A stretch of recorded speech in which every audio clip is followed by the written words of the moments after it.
நம்ம போன இதில் வந்து பார்த்திங்கன்னா லட்டு அது எங்கேருந்து வருது என்ன இது பண்ணுதுன்னு சொல்லியிருந்தோம். இது வந்து பார்த்திங்கன்னா கடல மிட்டாய், சரிங்களா? இது வந்து உங்களுக்கு தெரியும், கடல உருண்டை. ஏற்கனவே வந்து 90s கிட்ஸோட இது ஸ்பெஷல். இது அதாவது இப்போதைக்கு இதுக்கு மார்க்கெட் இல்லை அப்படின்ற ஒரு பக்கம் இருந்தாலும், இதோட மார்க்கெட் என்னன்னு எங்கள் ஊருக்கு தான், எங்கள் ஊரில் இருக்கவங்களுக்கு தான் தெரியும். அதாவது இந்த கடல மிட்டாய் எங்கேருந்து வருது, இதோட லாபம் என்ன, இது நமக்கு வந்து இந்த பிஸ்னஸ் பண்ணால் நமக்கு எவ்வளவு கிடைக்கும், அதை பற்றி தான் இதில் சொல்ல போகிறேன். பார்த்தீங்களா, இது வந்து 10 ரூபா விற்கிற பொருள். இது வந்து 10 ரூபா கடல மிட்டாய். இது வந்து 5 ரூபா விற்கிற பொருள். நாங்கள் எப்போயுமே வந்து பார்த்திங்கன்னா இந்த வெற்றி கடல மிட்டாய் இது மட்டும் தான் எடுப்போம், வேறு எந்த கடல மிட்டாயும் எடுக்க மாட்டோம். கடல மிட்டாயிலையும் வந்து பார்த்திங்கன்னா மதுரையிலேருந்து நிறைய வரும். ஒரு ஊர்லேயும் ஒரு கடல மிட்டாய் இருக்கும். அங்கே அந்த ஊரில் அது ஃபேமஸாக இருக்கும். எங்களுக்கு தெரிஞ்ச வரைக்கும் எங்களுக்கு வந்து வெற்றி கடல மிட்டாய் இது வந்து ஒரு சின்ன ஒரு தொழிலை ஆரம்பித்து இது ஒரு இப்போ நல்லா பண்ணிகிட்டு இருக்கக்கூடிய ஒரு நபர்கிட்டருந்து வாங்குறது நல்ல, எங்களுக்கு இது வரைக்கும் இந்த கடல மிட்டாயினால தான் எங்கள் லைன் வந்து நல்லா போயிட்டுருக்கு. நாங்கள் நம்புகிறோம். ஏன்னா அந்த மாதிரி தான் இருக்குது. எங்களது எந்த கடையில் போய் நாங்கள் என்ன பொருள் வச்சாலும் அங்கே வந்து ஒரு கடல மிட்டாய் 10 ரூபாயிலையோ இல்லை 5 ரூபாயிலையோ கண்டிப்பாக ஒரு உருண்டை கடல மிட்டாய் அங்கே இருக்கும். இதுதான் எங்கள் வியாபாரம். இது வியாபாரத்தோட திறமைன்னு சொல்கிறத விட அதனால தான் எங்களோட வியாபாரம் நல்லா போகுது. எங்களோட திறமையை தாண்டி எங்களுக்கு இந்த பொருள்னால தான் ஒரு நல்ல இது கிடைக்கிது. சரி, இதை பற்றி பேசிட்டோம். இந்த கடல மிட்டாயோட லாப நட்டத்தை பற்றி பேசுவோம். இது வந்து 10 ரூபா கடல மிட்டாய். இது நமக்கு போடுற ரேட்டு வந்து பார்த்திங்கன்னா 70 ரூபா. இதில் வந்து 100 ரூபாய்க்கு இருக்கும். கடைக்கு நம்ம சப்ளை பண்ணுற ரேட்டு 80 ரூபா. 10 ரூபா வச்சு போடலாம். அதாவது மொத்த கடைக்கு நீங்கள் கணக்கு பண்ணும்போது 77 ரூபாய்க்கு கொடுக்கலாம். அவங்க வந்து ஒரு 10 பாக்கெட் எடுப்பாங்க. அவங்களுக்கு 77 ரூபா சப்ளை பண்ணுறது தப்பு கிடையாது.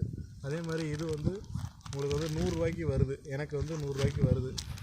இதை வந்து 120 ரூபாய்க்கு நம்ம சப்ளை பண்ணணும். 150 ரூபா எம்ஆர்பி. இதில் 30 பீஸ் உள்ளது 150 ரூபாய்க்கு இருக்கும்.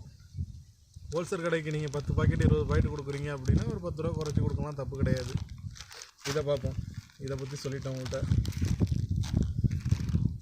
கடல உருண்டையை பற்றி பார்ப்போம். இது வந்து எங்களுக்கு வந்து இந்த கடல உருண்டை தான் வந்து எங்களோட வியாபாரத்தையே இந்த வாரத்தில் என்ன ஓடுதுங்கிறது நிர்ணயிக்கிறதே இந்த பொருள் தான். இதுவும் இதில் மிச்சர் கேக் ஒன்று இருக்குது, அதை நான் உங்களுக்கு அப்புறமேல் காட்டுறேன். இந்த கடல உருண்டை வந்து பார்த்திங்கன்னா 230 ரூபா நாங்கள் லைனில் சேல்ஸ் பண்ணுறோம். எங்களுக்கு வர ரேட்டு வந்து 200 ரூபாய்க்கு வருது. நாங்கள் 230 ரூபாய்க்கு சேல்ஸ் பண்ணுறோம். இதோட மொத்த இது வந்து பார்த்திங்கன்னா 300 ரூபாய்க்கு இருக்கும். கடைக்காரங்களுக்கு 70 ரூபா லாபம் போய்டும். அதில் வந்து பார்த்திங்கன்னா எங்களுக்கு 30 ரூபா கிடைக்கும். இதை நான் வந்து கடைக்காரங்களுக்கு தெரிகிற மாதிரி சொல்கிறேன் அப்படின்லாம் நீங்கள் நினைக்காதீங்க. நாங்கள் டீசல் போட்டு வண்டி இது பண்ணி தான் ஓட்டிக்கிட்டு இருக்கோம். அதனால் வந்து எங்களுக்கு இதை பற்றி எந்த கவலையும் கிடையாது. ஒரு கடைக்காரங்களுக்கு எல்லாமே தெரியும். எல்லாருமே ஒரு பிஸ்னஸ் வந்து லாபம் இல்லாமல் பண்ண மாட்டாங்க. ஒரு ஆள் சம்பளம், ஒரு லேபர் காஸ்ட்டு, ஒரு பெட்ரோல் டீசல், இது போக நம்ம ஒரு நாளைக்கு ஒரு 1000 ரூபா ஏர்ன் பண்ணணும் அப்படின்னா அது நம்மளோட இதை பொறுத்து தான். ஆனால் நம்ம வந்து எதையும் மறைச்சி பண்ண தேவையில்ல. நம்ம எல்லாத்தையும் வந்து பார்த்திங்கன்னா உண்மையை சொல்லியே நம்ம பண்ணலாம், பிரச்சனை கிடையாது. இதில் வந்து ஒரு ஒளிமுறை வச்சு நம்ம எந்த ஒரு இதையும் பண்ணி நம்ம ஒன்றும் இது பண்ண போகிறதில்ல. நம்ம இந்த கடல மிட்டாய் விற்றா 30 ரூபா கிடைக்கும், நான் பயப்படாமல் சொல்லணும். அப்போ தான் நாளைக்கு அவங்களும் வெளிப்படையாக இருப்பாங்க. அவங்க பரவாயில்ல, அவங்களுக்கு 70 ரூபா கொடுத்துட்றோம், அவங்களும் இதில் 70 ரூபா சம்பாதிக்கிறாங்க, பரவாயில்ல, போயிட்டு போகுது. உங்களுக்கு 30 ரூபா லாபம் கிடைக்கிறது வந்து ஒரு நாளைக்கு வந்து இந்த கடல உருண்டை வந்து எப்படி சேல்ஸ் ஆகுது அது எல்லாமே வந்து பார்த்திங்கன்னா நீங்கள் நல்லா பண்ணீங்க அப்படின்னா ஒரு நாளைக்கு 50 ஜார் வரைக்கும் நீங்கள் விற்கலாம். இது வந்து நான் வந்து எப்படி சொல்கிறேன்னா, நாங்கள் வந்து லைன் சேல்ஸ் வியாபாரி, அதனால நாங்கள் சொல்கிறோம். நீங்களும் வந்து இதை ஒரு நீங்கள் நல்ல பிஸ்னஸாக எடுத்து நீங்கள் பண்ணீங்க அப்படின்னா உங்களுக்கும் ஒரு தொழில் ஒரு நல்ல முன்னேற்றம் கிடைக்கும். ஏதாவது ஒரு தொழில் தேடிக்கிட்டு நீங்கள் பண்ணிக்கிட்டு ஆர்வத்தில் இருப்பீங்க. அவங்களுக்குலாம் இந்த பிஸ்னஸ் வந்து உங்களுக்கு கை கொடுக்கக்கூடிய ஒரு தொழிலாக இருக்கும்.